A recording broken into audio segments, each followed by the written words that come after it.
ከዛሬ ከሺዎች ዓመታት በፊት አንድ የቀረው የማይባል ሁሉ ነገር የተሟላለት ታላቅና ቅዱስ ሰው ነበር።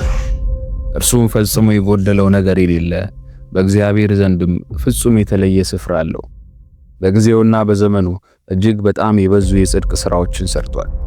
የዛኑ ያህልም እርሱ ያደረጋቸዋል ተብሎ የማይታሰቡ ከአእምሮ በታች የሆኑ ታላላቅ ኃጢአቶችን ፈጽሟል።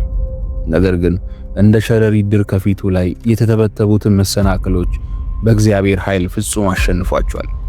ለዚህ ምስክር የሚሆነን ብዙ ዘመናትን አልፎ እንኳን በጥንቱ ዘመን በመንፈስ ቅዱስ መሪነት የፈጸማቸው ሥራዎቹ ሕያው ምስክር ናቸው።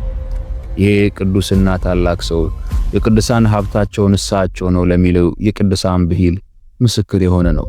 ይህም ፊቱ እንደ ሮማን ቀይ፣ ቁመቱም መካከለኛ፣ አካሉም የጸና ብርቱ የሆነ ታናሽ ብላቴናም ሆኖ ሳለ እርሱ የአባቱን በጎች ሲጠብቅ አንበሳ መጥቶ ከመንጋው ውስጥ በግ ነጥቆ በሚወስድበት ጊዜ ተከትሎ ገድሎ ከአፉ ነጥቆ ያስጥለው የነበረ የመዝሙረኛው የቅዱስ ዳዊት ታሪክ ነው።